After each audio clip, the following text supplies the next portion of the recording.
Want to patent your invention? The chance is near. You've given it heart. Now get it in gear. It's Passage to Profit with Richard and Elizabeth Gearhart. Well, today we're going to talk about the dream of a true entrepreneur. What if you could go in front of an investor and instead of investing in you, have them buy your company outright? Never happens, especially not for millions. Or does it? Well, if you're going to do it big. Our guests this evening are Zach and Alyssa Brown with Moki Doorstep, and we'll let them tell you the rest of the story. Welcome to the show. Thank you. Thanks, guys. So tell us about your experience and how you went from a product and a project to being bought out by one of the sharks. So just like any other idea, it starts with an idea, then a piece of paper, and then eventually designing it, three-dimensional prototypes and that kind of stuff. So that was definitely a long road and a lot of learning experience, to say the least. But that's, I think, is the easy part. You can have the best idea in the world, but it comes with execution. You have to execute the proper way, and that's what took a lot of time and a lot of work for that.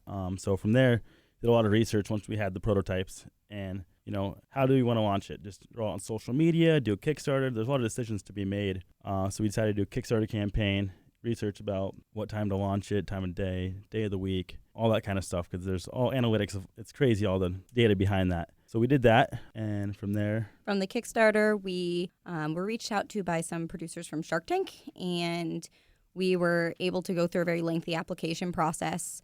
Just for our season alone, on season 10, there was 40,000 businesses that applied to Shark Tank. So it's a long process with lots of videotaping yourself pitching, lots of business analysis. So we were able to be one of the lucky businesses to get picked to come out and pitch our business to the sharks. That is so exciting. So tell us about what your product is, the Moki Step. So it's called the Moki Doorstep. Moki Doorstep. Thank you. Yeah. And it is a product that helps vertically challenged people like me, actually.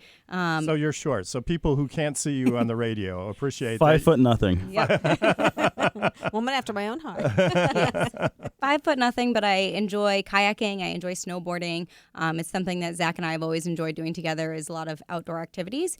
And I would struggle loading those things on top of my car. So Zach, being a fireman, used his knowledge of how vehicles are built and the strongest points of the vehicle and designed a step that actually latches onto the inside portion of your car door. And it gives you a stable platform to stand on to reach your vehicle, so you can load your gear on top without having to bring out like a ladder or step stool or step on your seats and ruin your seats in your car in the interim. Yeah, and if you haven't seen it, it is hard to describe, but you need to go look at a video. It's MOKI doorstep.com. And you'll understand and go, oh my gosh, why didn't I think of that? It's like we've been told that by hundreds of people, when everybody has that aha moment when they see it and they're like, wow, why didn't anybody think of that yet? Well, that means it's a great idea. And, do you tell them, well, we thought of it, And Yep. Very proud of Zach for thinking of something like that. So when I spoke to you guys on the phone, I don't know, a couple months ago maybe, Zach, you said you guys love doing your jobs. You're a fireman, and Alyssa... I'm a nurse. And you're a nurse. And you love what you do, and you don't want to give that up to be entrepreneurs, but this was just the one thing that hit. Is that right? Yeah, we both love our jobs a lot. And obviously going onto the show, you don't think you'll ever be bought out, because that wasn't an idea we had. It was to go on the show to obviously get a investor, but also a good partnership with one of the sharks. And so when the offer to be bought out, when Damon mentioned that, well, I mentioned it, and then he said, oh, well, how much? And I told him, and he says, I'll do it. For me, that was a no-brainer, because that's one of those things where, that kind of money can definitely change your life. But more importantly, we can both focus on our jobs that we like a lot. I really enjoy being a fireman. Alyssa loves being an emergency room nurse. She's actually in school right now to get her nurse practitioner. Wow, emergency room nurse. You guys don't like people, do you? You don't want to help the world be a better place.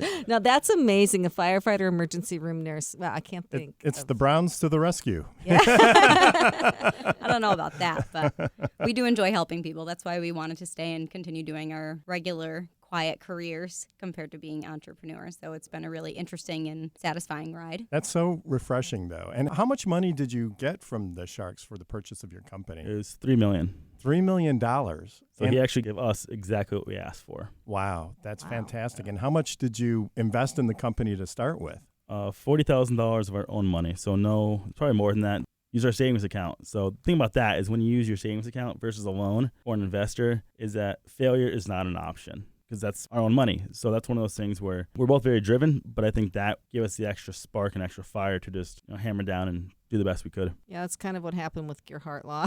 It's like sink or swim. Sink or swim. Exactly. That's right. Absolutely. We had a mortgage and a couple of kids, and so I was working real hard when we first got started. That's Sounds for about sure. right. So you don't have any other plans to create new inventions, or you're just going to kind of keep going? What if you wake up in the middle of the night with a great invention? How could you not do it? I think Zach is always thinking of more inventions, and I always have to pull Zach in to say, hey, we have like a 3-year-old and a 7-month-old, and I need to finish school. So maybe in a few years we can focus on more inventions. But I think timing would hopefully be better than doing everything all at once. That way we can really kind of focus on one thing more than another. People call it a bug. You catch like the bug, right? And that's one of those things where I've always, when I was in high school, my buddy and I, we actually had a skateboard ramp company. So he lived on a busy road, and we built skateboard ramps. We put a sign out selling them, and they sold like crazy. It was awesome. So at a very young age, I guess I was a salesman, an entrepreneur. But I've always enjoyed it, and I love a challenge. And I think that's the thing about it, is that starting a business or launching a product, it's a heck of a challenge. Oh, and absolutely. I love a good challenge. I think that's what it comes down to. Yeah. Me being stubborn and wanting to do that. But you guys are like the quintessential American entrepreneurs. You have great jobs that you both love, but you get this idea. You just have to share it with the world because it's such a great idea, and you're able to make money off it. And I don't think most people get $3 million on Shark Tank, but Absolutely not. But how did getting the $3 million change your lives? So it's a pretty long due diligence process, obviously, with having any kind of business transaction like that. So we're still working on fine-tuning some details with that business transaction, but we're still kind of the same people. We still like camping. We're not going to go, live in a penthouse instead. We really enjoy hotel, right? No, we enjoy Oh. camping so we can bring our dogs. Our kids love being outside. So we're excited, obviously, to have that kind of money and to have that kind of cushion for our family and just to live a little bit more comfortably. But it's not something that would change us. Well, do you get a lot of solicitations from people now that they think you have money? They want to give you ideas on how to spend it, or investments, or Both. insurance. So before this, our alumni associations, I'm not going to say what schools we went to, had never reached out to us. Suddenly. Suddenly. They want to honor you at a ceremony, right? Yeah, we've gotten lots of postcards and magazines from the alumni associations. so are you both still working full-time right now? Zach is still working full-time. He also has a part-time job as a fire instructor. And I work part-time, and then I'm in grad school full-time. So what do the kids do? The kids are busy with us. They just kind of get tossed around between one parent or another, or at daycare, or with a family member. So we're kind of always doing the kids swap, or doing a lot of work at night when they're in bed, and there's a lot of small amount of hours of sleep for us. So I think that's a big question. If you have young children, how do you take on something like this? But I think the kids understand, right? They do. We try to definitely set. I think the hardest thing was managing, like, today we're doing work and tomorrow we need to have a few hours of family time and kind of put our phones away and put any business stuff away, because it's hard doing businesses now because everything is available being your phone. So it's not like you go to work from 9 to 5. Your phone is connected to everything. So it's very difficult to pull yourself away and give 100% attention to your kids or to your spouse or to your family event that you're at. I think I was better at that because Zach does a lot of the business stuff with Moki Doorstep. So I know I definitely had to be like, it's time for you to put your phone down. Like, you need to take a break. And he felt better for it because he always feels like he's missing out on the kids, because I took more of the parenting role, because somebody has to do more with the kids. And Zach doesn't want to miss out with being with the kids. That's what the hardest part was. And I think that's why he jumped on saying yes to selling the company, because that meant I can go back to just being dad and spending time with my kids. That's great. So how do you split up the responsibilities in the business? Do you have different areas of responsibility? One person focuses on one thing, another person focuses on another thing. You just kind of pitch in all together. Zach does everything. No, I think I'm more of the supportive role, and I kind of help when he needs to and to bounce ideas off of. Now, because a lot of it is patent infringement and a lot of legal stuff, and Zach really does all of that part. While I've been busy at school, and he does a great job really researching and learning about stuff, because it's not something that we know anything about. So Zach really does everything. Oh, I'm so glad you brought up patent infringement. A subject near and dear to our hearts. As everybody knows. But we're going to be hearing more about intellectual property and the Browns' experiences with that right after this message. You're listening to Passage to Profit with Richard and Elizabeth Gerhardt, and our special guests this evening, Zach and Alyssa Brown. We'll be right back after this message. What are entrepreneurs' most valuable assets? Their passion and ideas. We can't protect your passion, but we can protect your ideas. Trust Gearhart Law to protect your ideas with premier patent, trademark, and copyright services. There's never been a better time to start your own business. Contact us at GearhartLaw.com. At Gearhart Law, we have years of experience protecting entrepreneurs' ideas and brands using patent, trademark, and copyright protection. So if you have a new consumer product, a new software application that you're planning to build or sell, or a brand or company name that you want to protect, contact the experts at Gearhart Law. www.gearhartlaw.com. Don't let the wrong protection strategy ruin your business. All of our attorneys are passionate about protection and are licensed and qualified to represent you before the United States Patent and Trademark Office. Don't start your project without calling us first. Contact Gearhart Law on the web at GearhartLaw.com. Together, we can change the world. This ad has been read by a non-attorney spokesperson. Now back to Passage to Profit. Once again, Richard and Elizabeth Gearhart. And our special guests, Zach and Alyssa Brown. And if you missed the first part of this, then you should go listen to the podcast because they sold their company for $3 million on the spot on Shark Tank. To Damon John? He was the buyer? Yes. Yes, sir. One of my favorite sharks for sure. So He's a great guy Ours to deal too. with. He's awesome. obviously. And so how did they do it? Well, you should listen and find out. We were talking before the break about intellectual property. You guys have had some real intellectual property challenges, right? So first of all, why don't you tell us a little bit about your intellectual property portfolio and then also kind of what's been going on in terms of knockoffs and ripoffs of your product. Sure. So we have a utility patent for the doorstep. We did file a continuation on it to make it pretty much bomb-proof. But as it stands right now, it's still extremely strong. We just wanted to make it perfect, We also have trademarks on, Moki doorstep, and then Moki doorstep has 3 words. So we pretty much have the trademark stuff pretty much taken care of as well. The infringement and the knockoffs, counterfeit, whatever you want to call it, started shortly after our Kickstarter campaign. And initially, they were taking actually our own videos, our pictures, everything, and making a extremely inferior product, which they're still making the same product, which it stinks. We've had one, we tried it out and it broke. Just put it out there. So what happened to us, and speaking with several other people who've been on not only Shark Tank, but also other entrepreneurs who've been on Kickstarter, Indiegogo, and those other crowdfunding platforms, is that people sit in the shadows and they watch those crowdfunding platforms. And if something takes off like ours did, we were 200% funded. It was something crazy like that. So we were funded our first 7 hours. It was awesome. That's amazing. And so what happens is when you're doing that well, you'd pop up on the first page of Kickstarter, but then also you'd pop up on other websites like KickTrack, which pretty much follows the top crowdfunding campaigns in the world. Okay. And so by popping up there, that kind of raises the red flag to these infringers and these companies overseas and say, oh, look at this great idea. And they start taking screen grabs of your stuff and pretty much reverse engineer your product. Most of the time, they have bigger companies behind them. They have the money and the capital to make a mold right away and start getting them out the door ASAP. And that's pretty much what happened. And so, when did you first start noticing this was happening? Shortly after we filmed Shark Tank, actually, like a few weeks after. So it was summer of 2018. Okay, great. And our Kickstarter was in January and February of 2018. So as soon as you went public and people saw that this was going to be a hot product, they jumped on the bandwagon and they started started copying. So where were they selling? What channels were they selling? Everywhere, from like Instagram and Facebook ads with our own pictures, which shockingly enough, Facebook and Instagram wouldn't take down our stuff, even though we had registered our photos and our videos. Only way they'd take them down is if Alyssa made a complaint because she was in a bathing suit in one of them. That's the only way they'd take them down. And then also Amazon, Alibaba, AliExpress, Wish, all those wholesale websites as well. So pretty much everywhere. So do you have any sense of how much business you might have lost because of these counterfeits? I try not to think about it. Oh, that's too bad. But that's really what a patent's for. I know your patent hadn't issued yet, but if something's easy to reverse engineer, then the only way to protect it really is a patent. So I'm hoping that you can leverage your patent in the future to take these people off the market. In the U.S., you can do that. Right, and that's pretty much everywhere United States based. So whether it be sellers on eBay or even sellers on Amazon, who's been horrible dealing with us, but U.S.-based sellers on Amazon are quick to remove them. They're all based overseas, so they don't care. You mentioned earlier, too, that you were using a brand protection agency to do a lot of enforcement. So yes. maybe a lot of our listeners don't know what a brand protection agency is and how it works, and maybe you can tell us a little bit about how that worked out for you. Sure. So the company's called IncoPro, and they deal with a lot of big companies like Titleist, FootJoy, Pinnacle Golf. I'm pretty sure I'm the smallest company they have.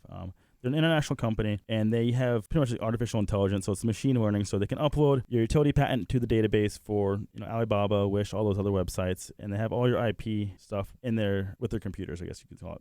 Then they have analysts who upload all the infringement and counterfeit photos to their program, and what it does is their program scans the internet every 6 hours to locate those pictures. And so initially, the analyst has to say, click yes or no, are those infringing? Send out either cease and desist, or if it's a site like Amazon, go through the process they require. So they've actually been very successful. They've taken down, I think, 86% compliance using that, which is, they've taken down thousands of listings. And actually, our biggest one left on the internet is Amazon. That's where most listings are these days. Other than that, Alibaba, AliExpress, Wish. Actually, Pinterest is a big one actually now too. A lot of people are using Pinterest as a site to sell counterfeit goods, surprisingly enough. And so what do they do? Do they just reach out and send them a letter and tell them to stop? Is that basically what is involved? So most of the time, it's a simple cease and desist letter.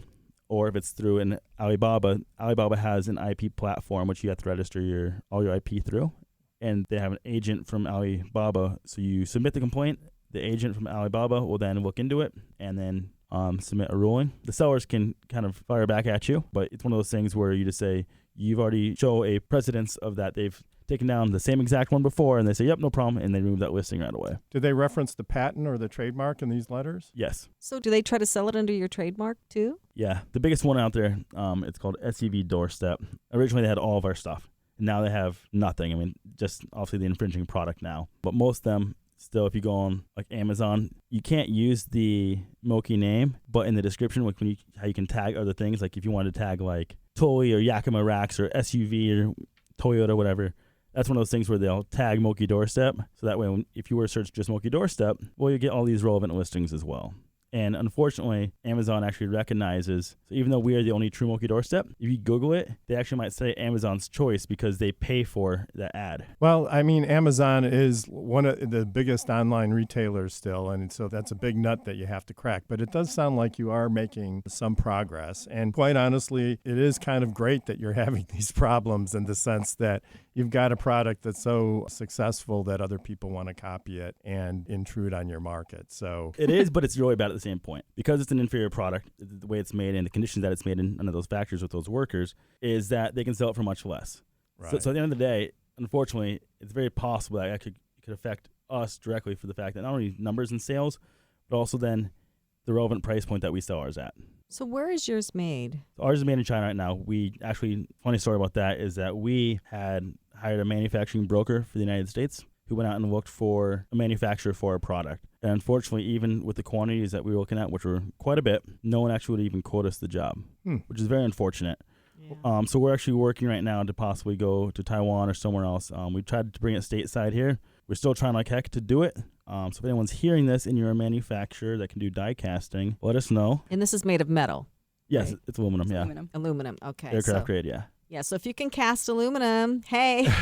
Reach out to Moki Doorstep. You're listening to Passage to Profit on WOR 710, the voice of New York. There's never been a better time to start your own business. The opportunities are infinite and only limited by your imagination and enthusiasm. At Gearhart Law, we believe the most successful companies all have one thing in common. They start with a solid foundation first. Gearhart Law has years of experience protecting entrepreneurs' ideas and brands using patent, trademark, and copyright protection. So if you have a new consumer product, a new software application that you're planning to build or sell, or a brand or company name that you want to protect, contact the experts at www.gearhartlaw.com. Our professionals will create a custom strategy designed to fit your needs and your budget. All of our attorneys are passionate about protection, licensed and qualified to represent you before the United States Patent and Trademark Office. Don't start your project without calling us first. Visit GearhartLaw.com. Together, we can change the world. Visit GearhartLaw.com. This ad has been read by a non-attorney spokesperson.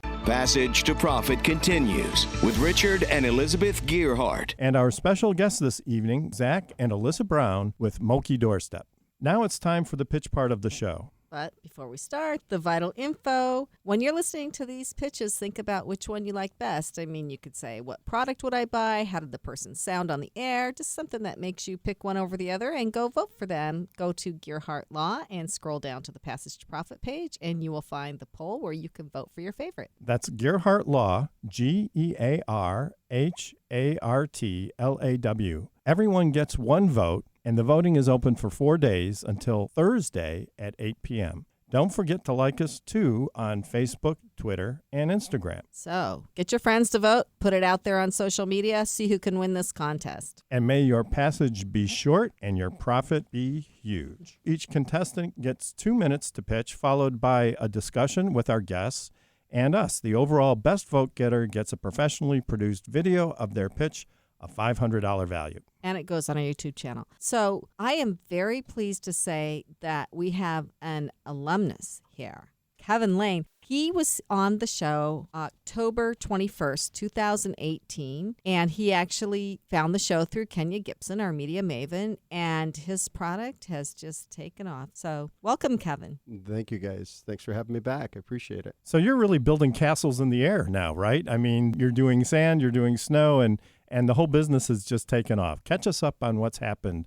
since you were last on the show. Yeah, it's been a real big roller coaster. Incredible experience. Create a Castle is a brand new way to build sand and snow castles with your family, unlike ever before. You can stack them. You don't have to stack them. The tallest that we've gone with our system, it's almost like a Lego system. It's close to 10 feet that I've stacked in the snow. You won't do that in the sand. Sand is far too heavy, but it's an incredible system that is truly open-ended and allows for family fun for hours and hours. We have, since the show, we're selling out all over the place. Now we're selling in nearly 100 brick and mortar stores. We're on multiple catalogs like Young Explorers, incredible channels, Amazon, Amazon Prime. And since then, because I've met you guys and also met Kenya, we have also been on QVC 3 times. In the Christmas in July segment that they were on. How exciting. So what's it like to be on QVC? QVC was an incredible experience, just unloading sand and snow at an incredible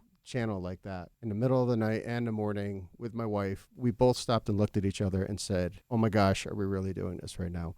We came up with a formula for artificial snow. We had snow next to the sand. It looks really beautiful because it's a nice color contrast. And we have a table that divides the two halves. And it was just from getting mic'd up to going to all the way out there to talking to, millions of viewers about an idea that was born out of your mind. It's an incredible experience. So you actually went on there yourself. Did Lori go on with you? Lori did not. I was on by myself. Did you ever think you'd be on TV nationally? Oh my gosh. Never. But that's the cool thing about inventing a product is you don't know what path it's going to take you down. I remember watching the commercial. I thought it was great. You were very natural when you were on the air and talking about your product. You seem to be enjoying it. And I think, that's important too. If you're trying to impress an audience, your passion for your product really came through. Thank you. Well, with Lisa Ascalise coaching it, she would have killed him if he didn't, right? Lisa was literally right next to me, rooting me on, and at the end of it, I knew I did well because she was like coming over to high five me. Both Lisa and Lori were right next door to me as I was on nationally. So, how long did it take to actually do the commercial? Then, did you just rip it off right through the first time, or did it? Oh no, take it's a few all takes? It's all live. Oh, it was live. There's no messing up. It's live. There's no because you're wearing a earpiece on your ear and they feed you data as you're doing it. It was really fascinating to experience that side of it. So you had told me on the phone this morning that you got an opportunity from a big box store because somebody saw you on QVC. That's right. Yeah. It's I won't say the name yet, but we are in talks with a couple of big box stores because of the airing on QVC. It's that exposure point. People recognize you as a brand once that truly does happen. That's fantastic. And how many units did you sell on QVC? Can you tell us? Yeah. So the first airing, we sold about 1,000 units in 6 minutes. And the second and third airing, we went through about another close to 1,000 units. That's fantastic. Yeah. So, we're on average, we're averaging about 100 kits every minute. So are these just in the U.S. that you're selling them, or does it go to other countries too? So because we're selling on Amazon now, we're seeing sandcastles pop up all over the world. We've seen them from London to Australia, all the way back home to the U.S. That's really cool. And then another thing you were telling us too about some luxury hotels that are actually asking you to create molds of their hotel building. Yes. That can be used out on their beach. Yes. So I won't say the names because we're still dealing with the companies, but these hotels have approached us at a couple of the larger trade shows that we've done, and one just off of our website just recently. And they are very interested in doing molds that replicate their hotel shape, their architecture style, and possibly even their branding. So even though you've got big box stores interested, you've been on QVC, and you're selling a ton of these things, you're still going to trade shows. And I think that contributes to your success because you're not just going to ride what you've already done, right? Trade shows are critical because it really helps you to get out there. You know, specialty shops are really important in the process of the growing phase of your business. You have to get your product in front of people. By getting your product out to so many stores, in a sense, it almost becomes a protection in its own, because if a store is already carrying your product, they're not going to carry a competitor that is very similar in nature. Absolutely. You build a relationship with these specialty retailers. So did being on TV on Shark Tank make a huge difference for you? Is that how you got into the retail stores? So it did make a difference, but we also were already speaking to a company called Rightline Gear that we were lining up a licensing deal. So really talking with Rightline Gear, he has some connections already from his own company that he has a lot of products with retail, but having the Shark Tank background definitely helps because a lot of stores do appreciate that and want products that are from shows like Shark Tank. I think it does show a lot of authenticity to the product. So, Kevin, what are your plans for Create a Castle going forward? So you will be finding me on several beaches all over the East Coast, definitely, and hopefully soon on the West Coast. That's how I got on this show, was being at a desolate beach, and Kenya Gibson happened to walk by and saw the product, saw what it could do, and said, oh my gosh, what is this? And told her the story, and here I am. So going to beaches is really going door to door for me. QVC was an incredible opportunity in between all that, because that was like hitting 500 beaches at the same time. But I'm not going to stop my traditional path that I was doing because it worked so incredibly well for me. You never know who you're going to cross in front of at a beach, and especially some of the beaches that I'll be planning on going to. Yeah, what a terrible job. You have to go hang out at the beach all summer. Yeah, you know. It's If you're going to invent something. the next mold is going to come with a straw. Well, absolutely fantastic having you on. It's been a delight, and we're so happy for your success, and we wish you all the more success going forward, and we'll have to catch up again next year to see where you're at. Where can people find your product again? CreateACastle.com is a good starting point, but we're up on Amazon, BarnesandNoble.com, soon to be Walmart.com, and several other brick and mortar retail stores locally near you. Yeah, we're also going to be following Kevin on our social media. So if you want to see how his journey is going, you could check our social media for Passage to Profit. That's right. It's the life of entrepreneur, and Kevin is going to be one of our featured entrepreneurs. So, and just a quick note for your listeners, we are doing a big giveaway. We've collaborated with 3 other businesses where we're doing a very, very big, cool beach giveaway, including a Create a Castle set with lights and several other products. So definitely go to Instagram and or Facebook, follow us, and like those. And that puts you in the running to get the prize? You'll get 6 prizes in total. Just for following, or are you? You have to like and tag a friend, and if you have a Create a Castle set already, you can post a photo. And then you get these prizes? You don't even get your name drawn out of a hat? Oh, it'll be drawn out of a hat if Okay. you join in on the fun. good to know. So you're listening to Passage to Profit with Richard and Elizabeth Gerhardt, and our special guests this evening, Zach and Alyssa Brown. We'll be right back after this message. Hi, I'm Lisa Askley, the inventress, founder, CEO, and president of Inventing A to Z. I've been inventing products for over 38 years. Hundreds of products later and dozens of patents. I help people develop products and put them on the market from concept to fruition.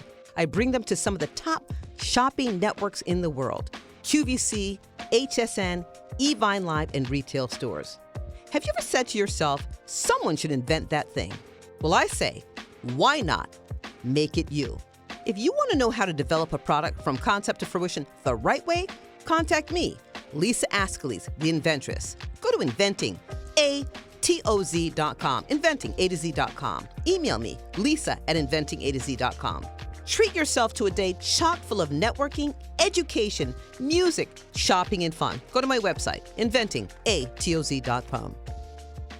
Now back to Passage to Profit. Once again, Richard and Elizabeth Gearhart. Along with Zach and Alyssa Brown. And our next guest is Dan Nemo from Stream Metrics. Dan, you have 2 minutes to make your pitch. Go.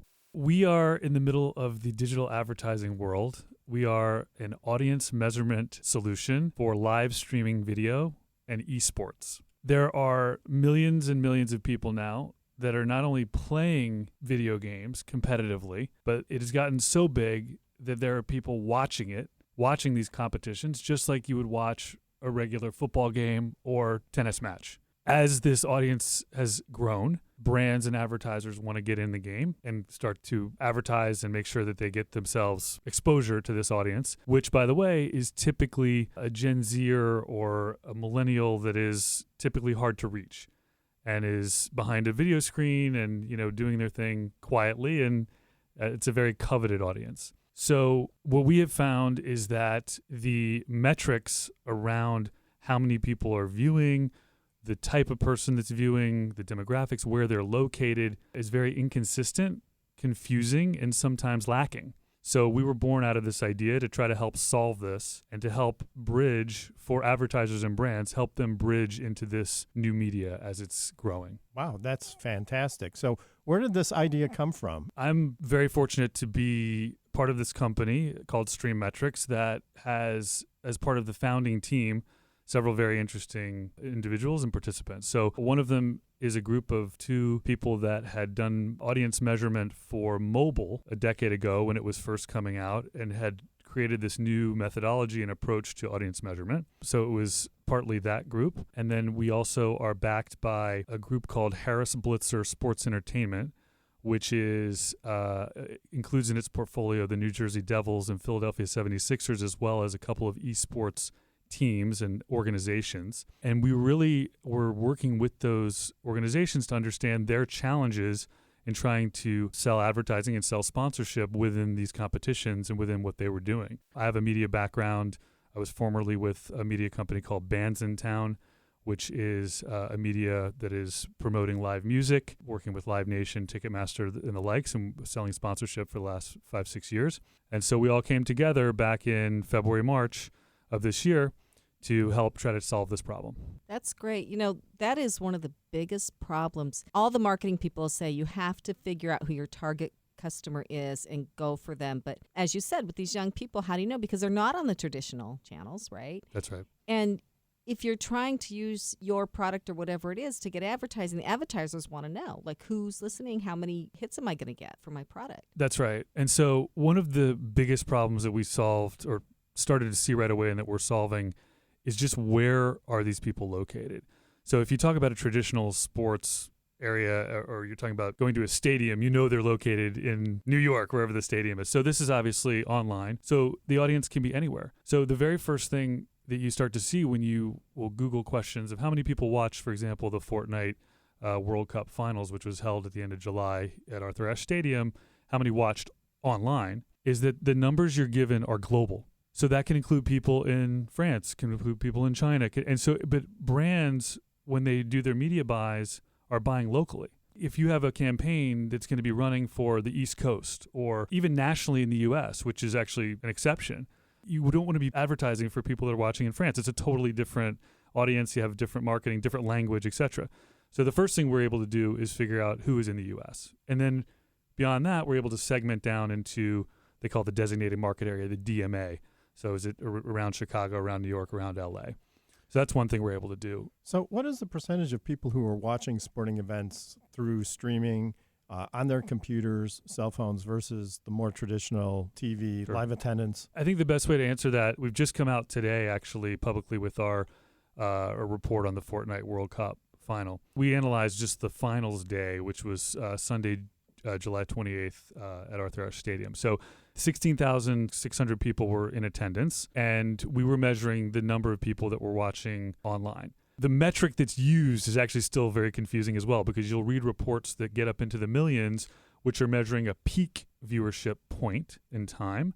But advertisers and sponsors, it's not meaningful to them because if they weren't present at that peak or moment in time, it's not going to be helpful to them. So we have a measure that's used in traditional TV advertising called average audience or average minute audience, which measures the average number of people watching at any given minute.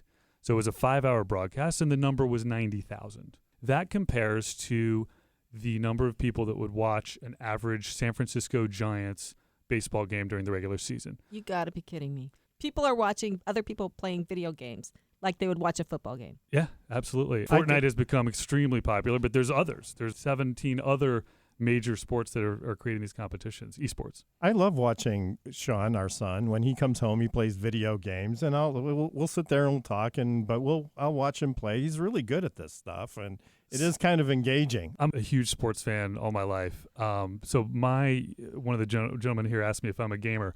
I love the traditional sports games. So Madden, football, FIFA, soccer, and NBA 2K basketball. I don't play as much of the kind of shooter and fighting games, although those are actually more popular than the ones I just mentioned. But I remember going over to my son's birthday party, and I play with him all the time, all three of those sports I just mentioned, but they were having a Madden football championship, and he made it to the finals. So when I got to the birthday party to pick him up, I couldn't leave because he was watching. He was playing in the finals, and they won like 9-7. It was incredible. I was like cheering, just like I would have watching him play actual football. And these video gamers, they have professionals too. They make a lot of money, right? So the numbers are getting really, really big. So when I talk about an esports team or organization, for example, Dignitas, which is part of that Harris Blitzer group that we work with very closely, they are paying athletes to be playing these games, and they're part of the team, which is supported by sponsorship and advertising, and that's professionally what they do. You may have read... How much money can one of these Well, people make? let me just tell you. So the Fortnite World Cup final had a total prize pool. This was a tournament that I believe lasted 10 weeks and had about 40,000 participants. Ended up in the finals being 100 people that played on that Sunday that I was talking about in late July. The total prize pool was $30 million. For playing video games. $30 million. Wow. And the winner of the solo finals won $3 million. A 16-year-old from somewhere in Pennsylvania. So, listeners, get your kids to learn how to play video games. Well, As if they need any. That's what we get to do, I guess, convincing. apparently, training our kids from now on. So We're going to get rid of the snowboard and the kayak, and we're going to start video games. So I just want to ask, what do people do? Look for who has the fastest fingers? It's I mean, seriously. Well, you'll be surprised. There is a lot of that. There's the audio quality. There's the video quality. There's companies in the background that are helping provide better internet connectivity, because when you're playing an online game with someone else, the reaction has to be perfect. There's a bunch of peripherals, your computer, your headset, even down to the chair you're sitting in for comfort. But yeah, people, they just really get into it. And so when they see someone who's exceptional at it, it's fun to watch. So do they get backed by companies remember Talladega Nights, Ricky Bobby? Sponsors, yeah. Do they have a sponsored jacket on or something? That's correct. That's exactly right. And that's really what we're all about. So the answer is yes. There are what we call endemic brands, endemic meaning that they're natural to the habitat or the environment. So computer companies, headset companies, gamer chair companies, those kinds have been present for a long time.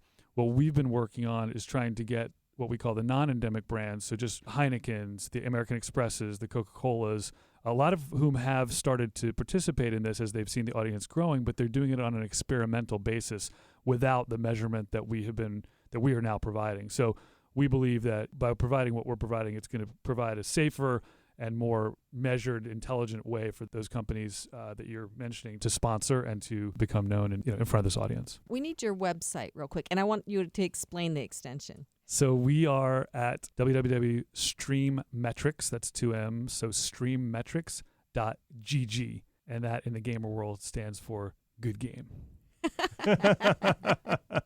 Well, it's been absolutely fascinating having you on the show, Dan, and we love your company, and we love just learning that professional gaming is a thing. Thank you very much for having me and my company. Absolutely. You're listening to Passage to Profit with Richard and Elizabeth Gerhardt. We'll be right back after this message. What are entrepreneurs' most valuable assets? Their passion and ideas. We can't protect your passion, but we can protect your ideas. Trust Gerhardt Law to protect your ideas with premier patent, trademark, and copyright services. There's never been a better time to start your own business. Contact us at GerhardtLaw.com. At Gerhardt Law, we have years of experience protecting entrepreneurs' ideas and brands using patent, trademark, and copyright protection. So if you have a new consumer product, a new software application that you're planning to build or sell, or a brand or company name that you want to protect, contact the experts at Gerhardt Law. www.gerhardtlaw.com. Don't let the wrong protection strategy ruin your business. All of our attorneys are passionate about protection and are licensed and qualified to represent you before the United States Patent and Trademark Office. Don't start your project without calling us first. Contact Gerhardt Law on the web at GERHARTLAW.com. Together, we can change the world. This ad has been read by a non-attorney spokesperson. Passage to Profit continues with Richard and Elizabeth Gerhardt. And our special guests, Zach and Alyssa Brown. And we have had some amazing conversations here, stuff we didn't even think about. And you can hear it on the podcast tomorrow if you missed the first part of the show. So make sure that you look for the podcast. But now we are on to our final pitch. So we have Zach Levin here, but it's actually going to be Nick Scanavino who is going to be giving us the pitch. But they're partners. They work together. So, Nick, you have 2 minutes. Great. Thank you. So startup fundraising is one of the biggest challenges faced by early stage entrepreneurs when starting and scaling their businesses. Prevailing methods for pitching venture investors are inefficient and antiquated. Pitch decks in particular just don't do a great job of showcasing the team, which is really the most important element of a pitch. And what better way to showcase a team at scale than through video? So enter PitchTape, a video pitch platform that connects startups and investors. So how does it work? Through our platform, startup founders create what we call a pitch tape, a dynamic online pitch consisting of short-form videos telling investors who they are, what they're doing, why they're doing it, along with short-form answers to standard pitch deck topics. Then each pitch tape is presented to our network of investors in a private online portal curated for them based on their investment criteria. Investors, if they like a pitch, they can simply click a button and we'll notify the founders and give both sides a chance to interact, advance the fundraising process. So my founders, Zach and I, have extensive experience working with startups and investors on fundraising rounds through our background as startup lawyers. We started the company after years of seeing the pain on both sides of the table through the early days of the fundraising process. We're supported by a great team, CTO, director of product, few back-end and front-end developers, and we're all really passionate about building a product that transitions static pitch materials to a more dynamic video-based experience and really become the next generation of the startup pitch. So if you're a startup founder out there looking to create a compelling pitch, stand out from the crowd, get connected to the right investors, or you're a venture investor looking to more efficiently source, screen, connect with the right startups, then we're here to help at PitchTape. Check us out at pitchtape.com. That was a great pitch. Thank you. Wow. If your pitchers pitch as well as you just pitched, they're going to get a lot of investment, let me tell you. That was awesome. Tell us a little bit, how long have you been working now on the company? And kind of where do you see the future going for yourselves? Yeah. So we actually closed the funding round ourselves. In November, we then Did you use pitch tape? We did use video as a big part of pitching the investor, backed by a great investor. It's a group called Vidi. They actually invest in video-based products. And so we sort of built the team. We got the product out quickly in May. So we've been public for a few months now. And we're starting to see a lot of traction, a lot of interactions between startups and investors. And really at its core, it's about giving founders an easier way to create a video pitch. And we sort of have a thesis around video is eating the world. And we're edging towards 2020. It's time to sort of transition these static pitch materials to a more dynamic video-based experience. And so we're really honing in on that. And we sort of view the pitch as a two-sided process, right? Founders are creating the pitch, investors are consuming the pitch, and then they're both interacting. And so we're really honing in on covering all three of those, but really starting at the heart of bringing video into this process of pitching. So how many people do you have subscribing to your service right now? Yeah, so we have over 100 subscribers right now. Pretty even mix, actually, between startups and investors. And yeah, looking to continue to accelerate growth as we build a business. So what do you think makes for a good pitch, and especially a good video pitch? Yeah. So some of the things that we focus on right out of the gate, and so we tell startups to create 3 videos, talk about what you're doing, who you are, why you're doing it. So we feel like those are some of the intangibles, right? So a lot of the other things that you might see in a deck focus on business metrics and so forth. But what we say to founders and what we've seen through our experience is that it's really the team, right? That's number one. And so focusing on that, showing investors why are you passionate about what you're doing? Why are you devoting your life to going after this business, and really have that shine through? Of course, things like product and the market are very important, and it goes to, what investors are you pitching? So having a clear understanding of, are you pitching angel investors? Are you pitching venture capital investors? So having an understanding around that. But generally it boils down to team, product, and market, and leading with team. So how do you pick the people that get to pitch? Anyone can come on and pitch. So we sort of are meant for venture backable type of businesses that are looking to raise money from professional investors, right? It's not a crowdfunding site.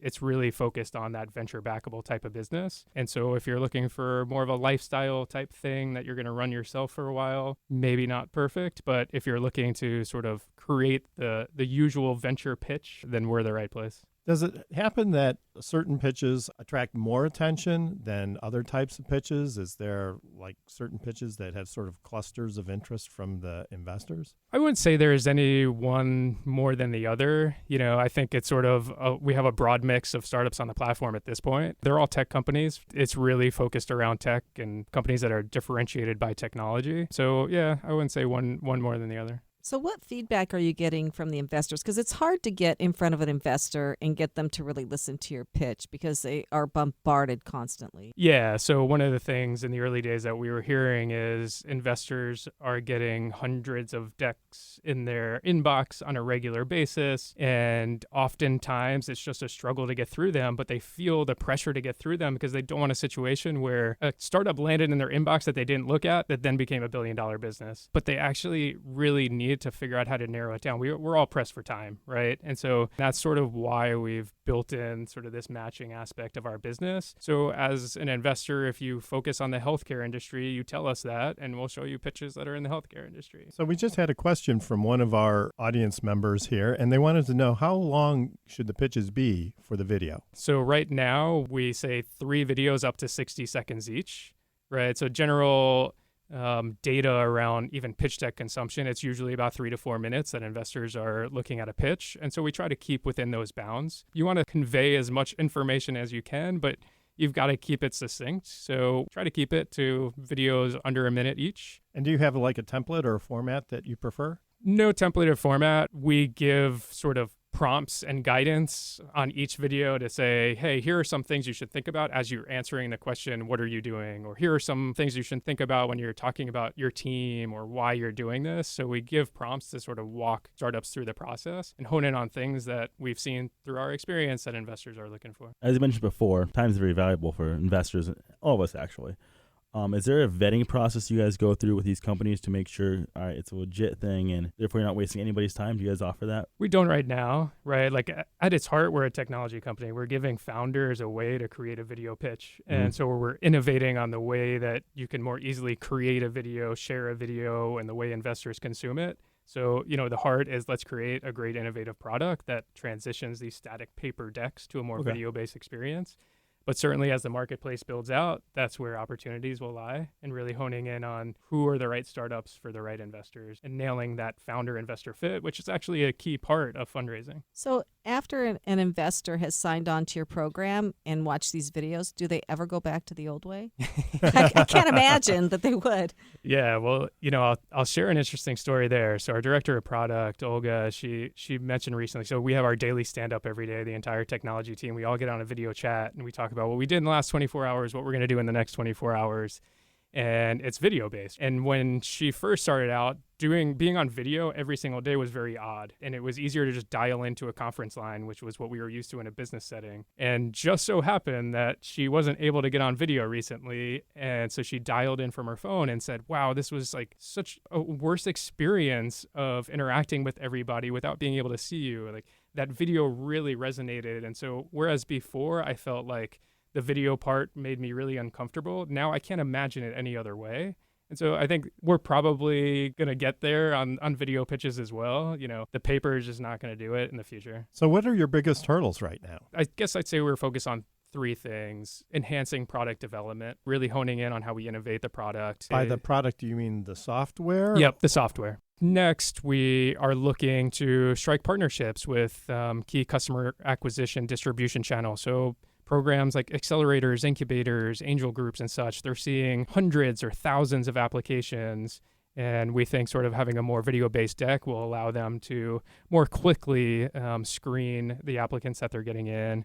And finally, accelerating user growth. So continuing to build out the platform, get users interacting, and build the company. Nick Scanavino with pitchtape.com and his partner, Zach Levin, is here. A whole new way of doing things. That's what we love on this show. So thank you very much. You're listening to Passage to Profit on WR 710 with Richard and Elizabeth Gearhart and our special guests, Zach and Alyssa Brown. There's never been a better time to start your own business. The opportunities are infinite and only limited by your imagination and enthusiasm. At Gearhart Law, we believe the most successful companies all have one thing in common. They start with a solid foundation first. Gearhart Law has years of experience protecting entrepreneurs, ideas, and brands using patent, trademark, and copyright protection. So if you have a new consumer product, a new software application that you're planning to build or sell, or a brand or company name that you want to protect, contact the experts at www.gearhartlaw.com. Our professionals will create a custom strategy designed to fit your needs and your budget. All of our attorneys are passionate about protection, licensed and qualified to represent you before the United States Patent and Trademark Office. Don't start your project without calling us first. Visit GearhartLaw.com. Together, we can change the world. Visit GearhartLaw.com. This ad has been read by a non-attorney spokesperson.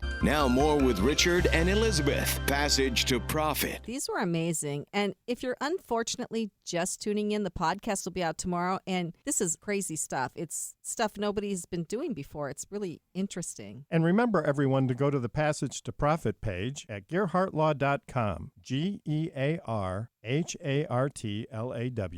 and vote for your favorite project. On the Passage to Profit page, yes. So to summarize, our first pitch, well, kind of a reunion because he's been here before, was Kevin Lane with Create a Castle, createacastle.com. And it's a way to build sandcastles and snow castles. And our second pitch was Dan Nemo with Stream Metrics. So stream, one word, metrics, the other word, .gg. And our third pitch was Nick Scanavino with pitchtape.com. Now Google Passage to Profit and make your choice. Remember, you can only vote once, and you have until next Thursday at 8 p.m. to vote. The best overall vote getter for the show will receive a professionally produced video of their pitch, a $500 value. And before we sign off, we had the Browns are from Connecticut. Kevin came from Connecticut. Thank you guys all for trooping into the studio today, hanging out, and participating in the show. We love having you guys here. Absolutely. And I'd like to thank our guests again, Zach and Alyssa Brown. And before we go, do you have any final thoughts for our audience? So it's interesting listening to the show and learning. The only way to learn about your business